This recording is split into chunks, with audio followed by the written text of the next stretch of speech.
428 people, 3 years of follow-up. 91% sustained the change for over 2 years, but only if they completed 21 consecutive days. Those who stopped before the 14th day, 11% maintained any results. Napoleon Hill documented this between 1934 and 1937. Hill noted that genuine transformation unfolds in 3 7-day cycles.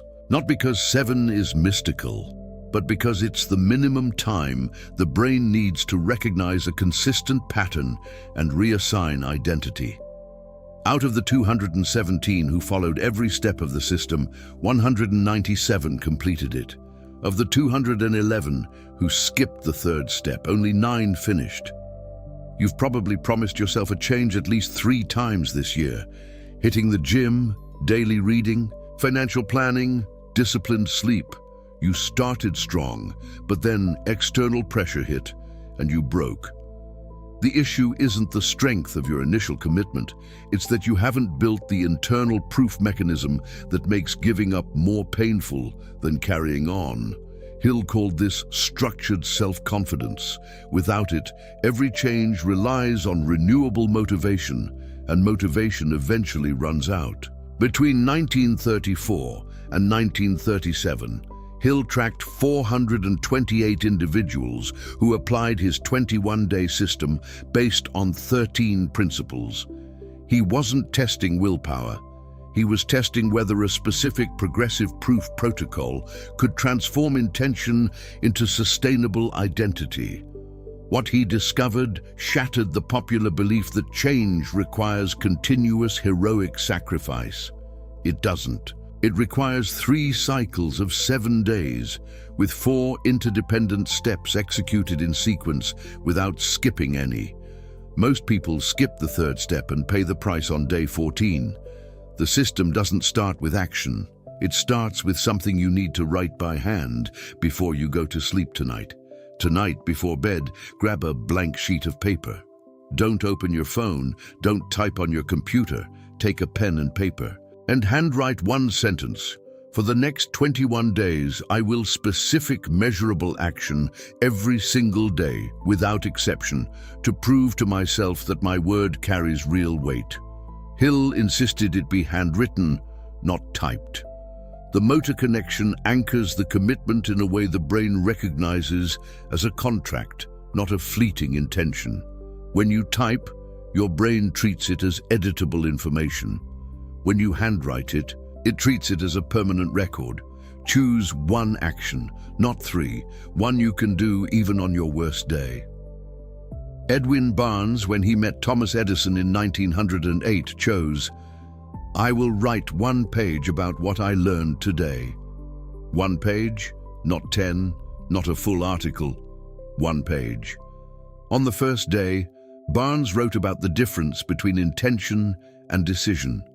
On the second, about what he saw Edison do when a prototype failed. On the third, about why most people give up when results don't appear immediately. He wrote by hand. He kept the pages in a folder. On the 21st day, he had 21 pages and an inner conviction he didn't have on day 0. The action needs to be specific enough for you to know whether you've completed it or not. I will exercise is not specific. I will do 10 push-ups upon waking is specific. I will read more is not specific. I will read 5 pages of a book before bed is specific. I will save money is not specific. I will write down every expense of the day in a notebook is specific. Charles M. Schwab was 23 years old when he met Andrew Carnegie and first applied the 21-day system. He chose, I will write down 1 observation about leadership every day before leaving the factory. 1 observation, not an essay. A sentence that captured something he saw or learned that day. On the first day, Schwab noted, Carnegie never gives an order without explaining why it matters. On the second, men work faster when they know someone notices the effort. On the third, the difference between a boss and a leader is who speaks first when something goes wrong. He wrote by hand. He kept it in a small notebook that fit in his pocket. On the 21st day, he had 21 observations and a way of seeing leadership he hadn't learned from any book. 3 months later, Carnegie promoted him. 10 years later, Schwab was earning $1 million a year. Not because he wrote down observations for 21 days, but because he proved to himself that his word had weight.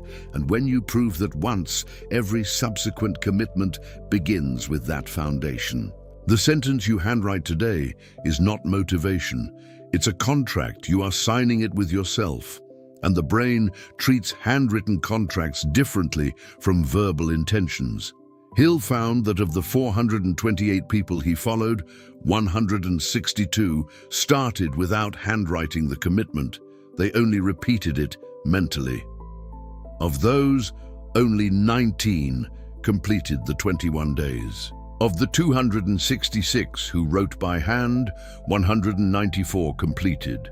The difference was not in willpower. It was in the weight of the contract. When you handwrite, for the next 21 days, I will do 10 push-ups upon waking every single day without exception to prove to myself that my word carries real weight. Your brain registers this as a verifiable commitment, not a wish. On day 3, when you don't want to do it, you'll remember you signed a contract with yourself. On day 8, when the first legitimate excuse arises, you'll remember that breaking it isn't just skipping a day, it's breaking the word you gave. And that changes everything. Grab the paper now. Handwrite the sentence. Choose one measurable action. Tape the paper to your bedroom or bathroom wall, somewhere you'll see it every day. Say this out loud. My word to myself is the most valuable asset I possess. This is the first step. Without it, the next 3 don't work. With it, you've just created the anchor that will sustain the next 20 days. You've just taken the first step that 90% of people never do.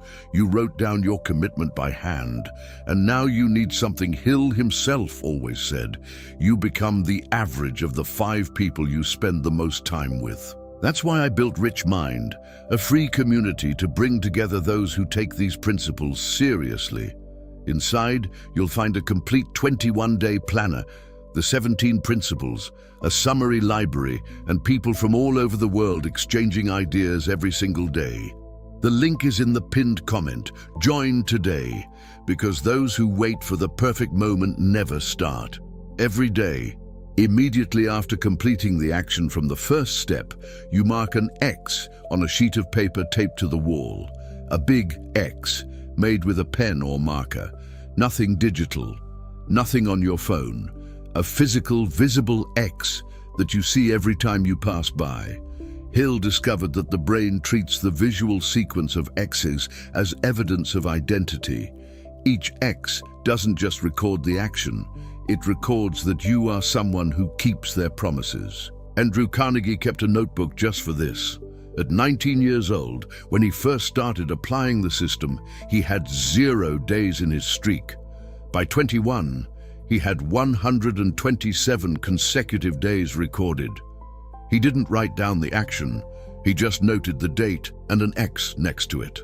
Carnegie discovered something that Hill validated decades later. The human brain responds to visual evidence of consistency more powerfully than it responds to mental recall.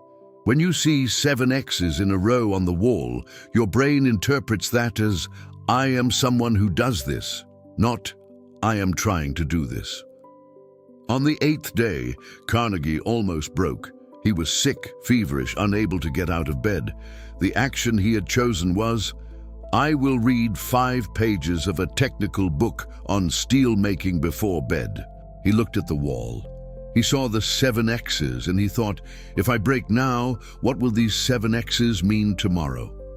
He read the 5 pages lying down with a fever, marked the 8th X, and fell asleep. The next day, the fever passed, but the streak continued. The 2nd X is harder than the first. The 14th is the hardest of all. That's where 68% break.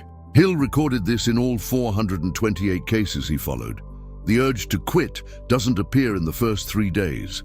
It appears between the 6th and 9th days, and it reappears with maximum force on the 14th. Why? Because initially, novelty sustains the action. After 7 days, the novelty wears off. And between the 8th and 14th days, the brain begins to test if you're serious. It offers legitimate excuses: extreme fatigue, an emergency, illness, accumulated work. And it observes what you do. If you break, the brain registers. This commitment was conditional, it wasn't absolute. And the next time you try to change something, it will remember that. But if you mark the X even on a difficult day, the brain registers. This commitment is non-negotiable. He keeps his promises. Thomas Edison kept a sheet of paper taped to his lab wall. He had chosen, "I will record at least one experiment attempt every day, even if it fails."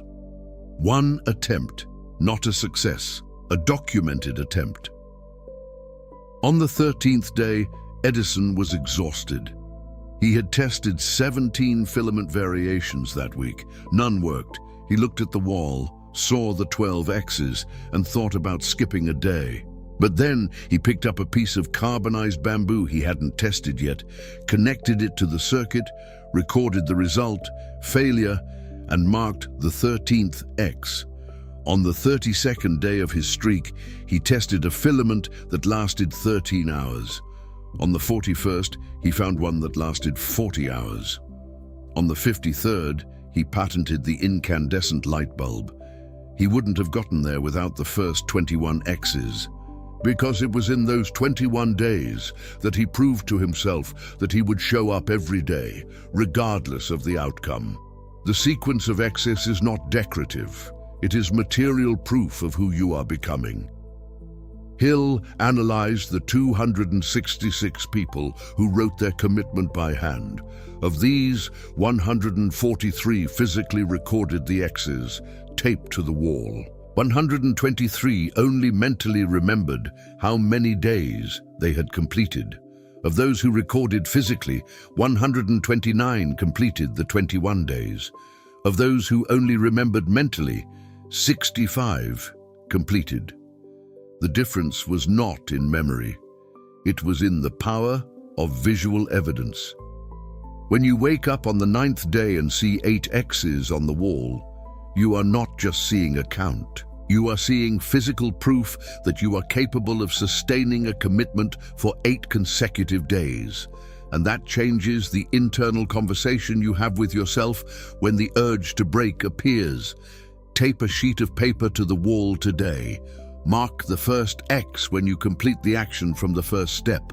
Tomorrow, mark the second. On the 21st day, you will look at that sequence of X's and understand something no motivational phrase can teach you, that you are someone who finishes what they start. Say this out loud. Each day completed is not an achievement.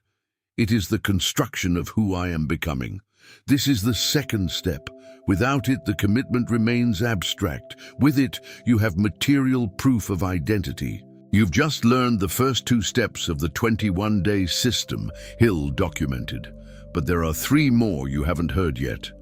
And the third is what separates those who finish from those who give up on day 10. I put together the mental reprogramming planner with all 4 complete steps based on neuroscience and Napoleon Hill's principles, so you can apply them without guesswork. The link is in the pinned comment of this video. Hill noted that the urge to quit doesn't appear in the first 3 days. It shows up when your brain realizes you're serious and starts offering legitimate excuses to stop.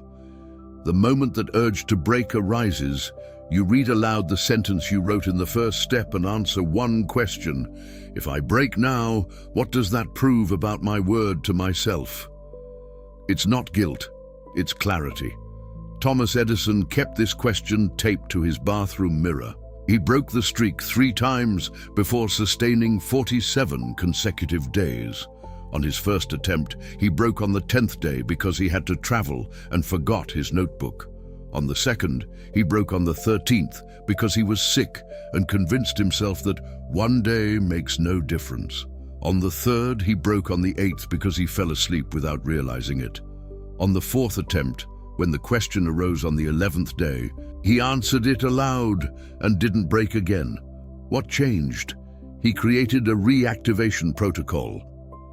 On the 11th day of that fourth attempt, Edison was exhausted. He had worked 19 hours straight, testing filament variations. It was 2 o'clock in the morning. He was lying down, almost asleep, when he remembered, "I haven't logged today's attempt. I haven't marked the X." The urge to skip a day immediately appeared.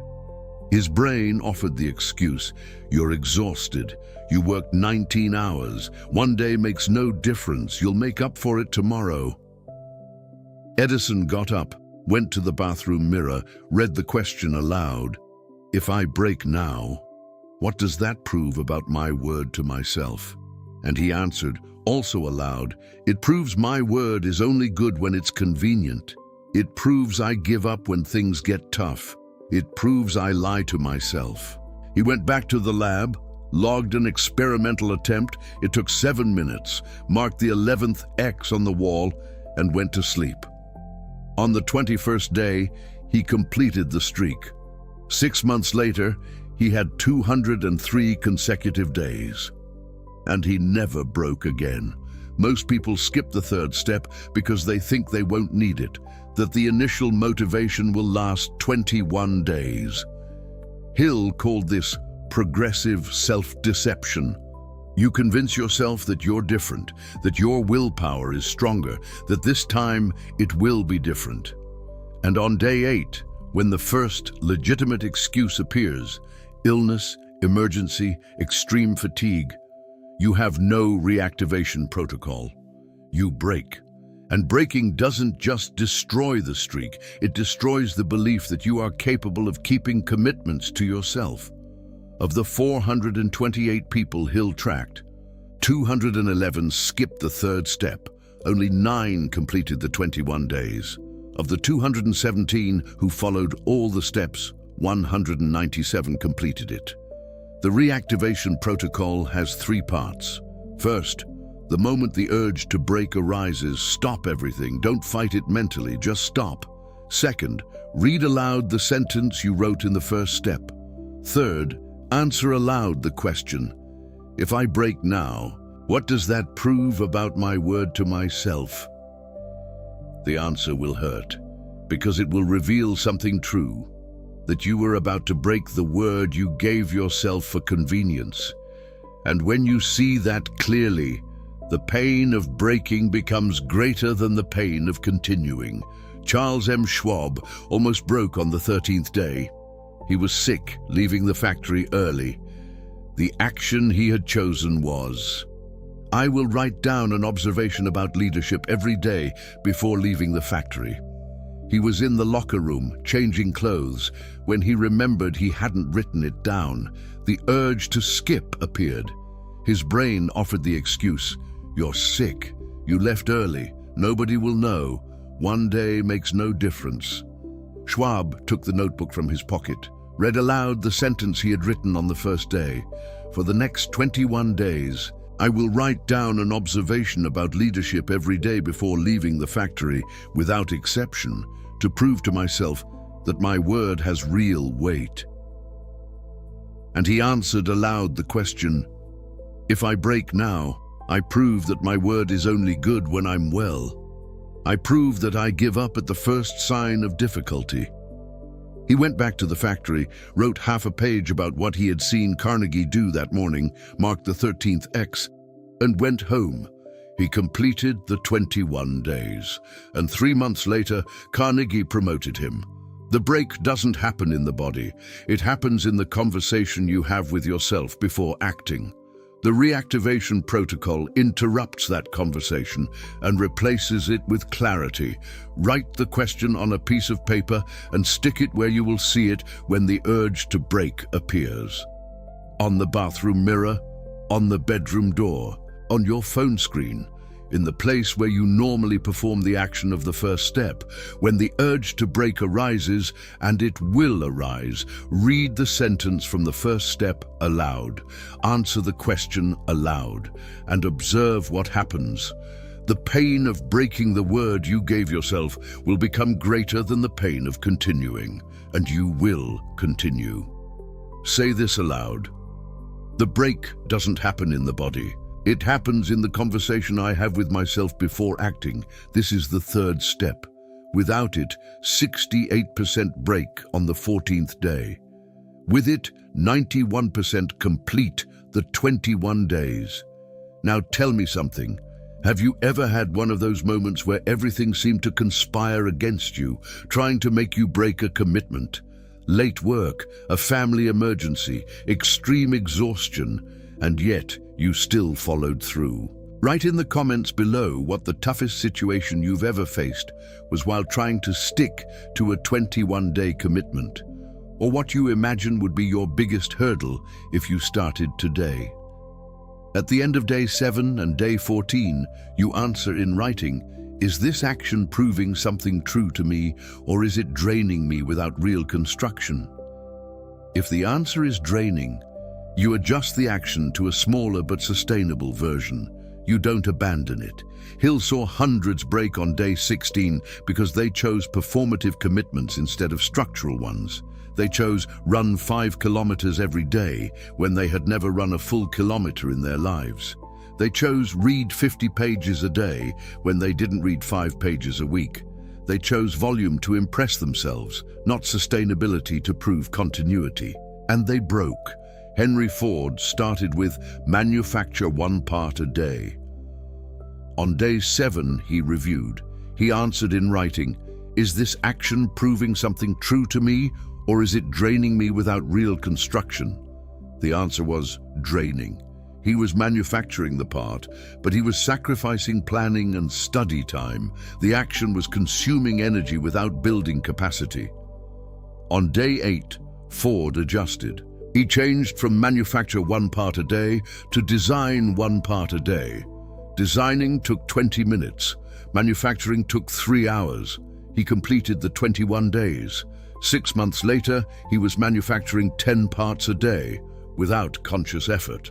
What happened? In the first 21 days, he proved he could sustain a daily commitment. After that, the manufacturing capacity grew naturally because the foundation of continuity was already built. The review on day 7 exists to detect if the chosen action is sustainable or performative. The review on day 14 exists to confirm that the adjustment worked, or if a second adjustment is needed. Andrew Carnegie adjusted twice. On day 1, he chose, I will study 1 hour of business finance every day before bed.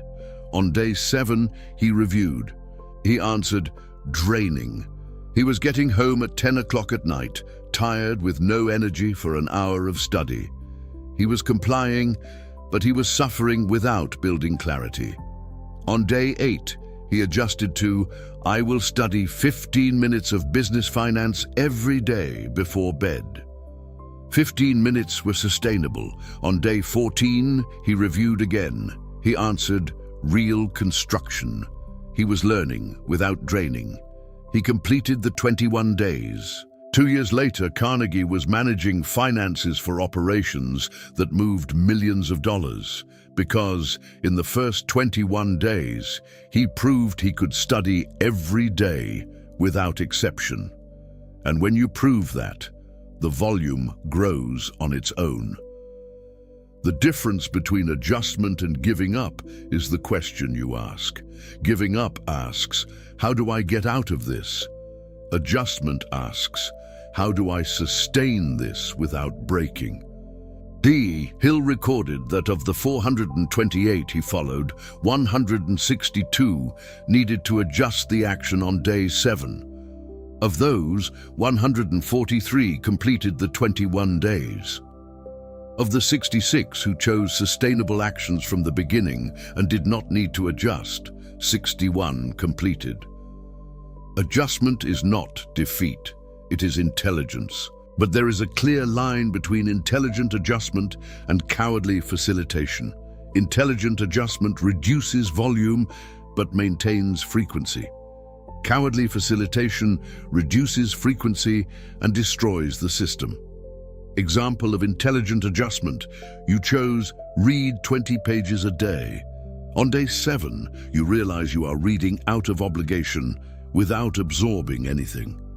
You adjust to read 5 pages a day with full attention. Frequency maintained, volume reduced, construction preserved. Example of cowardly facilitation: you chose do 10 push-ups upon waking. On day 7, you realize you are tired. You adjust to do 10 push-ups 3 times a week. Frequency broken, system destroyed. The rule is absolute: adjustment can reduce volume, never frequency. If you reduce frequency, you are not adjusting. You are giving up disguised as adjustment. Charles M. Schwab saw a colleague try the system and fail precisely for this reason. The colleague chose write 1 page of reflection every day. On day 7, he found it tiring. He adjusted to write 3 pages a week. He broke on day 10. Why? Because the brain does not recognize 3 times a week as a daily identity pattern. It recognizes it as an sporadic task. Schwab applied the adjustment correctly. On day 14, he realized he was writing observations that were too long, spending 15 minutes when he could spend 5. He adjusted to write a short sentence about leadership every day. Daily frequency maintained, volume reduced. He completed the 21 days without excessive effort. The 21-day system is not a test of endurance, it is identity building.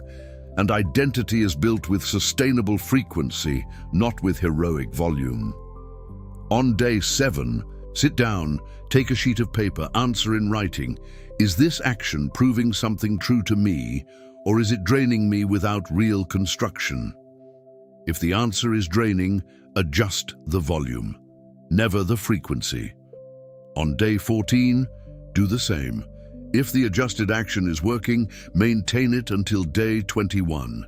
If it is still draining, adjust again, but always maintaining daily frequency. When you complete the 21 days with a sustainable action, you prove something that no heroic volume can prove. That you are capable of showing up every day without exception, regardless of how you feel. And that is the foundation of all future transformation. Say this out loud: sustaining is more valuable than impressing. This is the 4th step. Without it, you choose actions that seem impressive but break on day 16. With it, you choose actions that prove continuity, and continuity builds everything else. Hill recorded something unsettling in the 1937 archives. Of the 197 who completed the 21 days, 163 attempted to apply the system again in another area of their lives within the next 6 months, and 81 failed. Why? Because the 21-day system builds the foundation, but there's a subsequent mechanism that transforms that foundation into sustainable expansion. Hill called it self-confidence transfer. Without it, you complete the 21 days in one area and fail in all others. With it, change multiplies on its own. Hill documented this mechanism in only 43 people. And all of them did one specific thing on day 22, something most people completely overlook. These 21 days won't make you rich.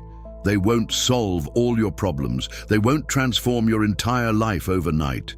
But they will prove one thing, the single thing that underpins all future transformation, that when you make a promise to yourself, you keep it.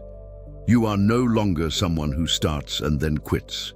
You are someone who finishes what they start, and that identity, built over 21 days of verifiable evidence, is worth more than any external achievement. Napoleon Hill tracked 428 people between 1934 and 1937. 197 completed the 21 days. Of those, 179 maintained the change for over 2 years, some for over 10 years, some for the rest of their lives. What did they do differently? They followed the 4 steps without skipping any. They wrote down the commitment by hand. They physically marked the X's. They created the reactivation protocol. They adjusted volume when necessary, but never frequency. And on the 21st day, they looked at the sequence of X's and understood something no motivational phrase can teach: that they were capable of sustaining commitments to themselves. Charles M. Schwab completed the 21 days at 23 years old. 3 months later, he was promoted. 10 years later, he was earning $1 million per year. 50 years later, when asked what had made the difference in his career, he didn't mention any major business decisions. He mentioned the 21 days. I proved to myself that my word had weight. And after that, every commitment I made, to Carnegie, to investors, to employees, started with that foundation. I keep my promises. That's worth more than talent, more than luck, more than opportunity. Edwin Barnes completed the 21 days in 1908. 6 years later, he was in partnership with Thomas Edison. 30 years later, when he wrote about how he went from low-ranking employee to partner of one of the richest men in the world, he didn't mention networking or technical skills. He mentioned the 21 days. I wrote 1 page a day for 21 days. On the 21st day, I knew something I hadn't known before, that I was capable of showing up every day without exception. And when Edison noticed that, not because I said so, but because he saw the evidence over months, he offered me the partnership, because men who keep commitments to themselves are rare, and such men build empires. Andrew Carnegie completed the 21 days at 19 years old. 2 years later, he was managing operations moving millions. 50 years later, when asked what the secret to his success was, Carnegie didn't mention intelligence or ambition. He mentioned the 21 days. It all started when I proved to myself that I could study 15 minutes a day for 21 consecutive days. It didn't change my bank account immediately, but it changed who I knew I was. And when you know you're someone who keeps their word, every subsequent commitment has a foundation that most people never build. Grab a sheet of paper now. Write the commitment of the first step by hand. For the next 21 days, I will specific, measurable action every day without exception to prove to myself that my word has real weight. Tape it to the wall. Prepare another sheet for the X's. Write the question from the 3rd step and tape it where you'll see it when the urge to break appears. Tomorrow when you wake up, you already know what to do. On the 7th day, review. On the 14th day, review again. On the 21st day, look at the sequence of X's and understand what Napoleon Hill meant when he wrote, "Faith without action is just hope in disguise, but action sustained for 21 days. That is the alchemy that transforms who you think you are into who you can truly become." These 21 days are the proof. You start today, you finish on the 21st day, and on the 22nd day, you wake up as someone different. Not because everything has changed, but because you've proven to yourself that your word has weight. And once you prove that, you never go back to being who you were before.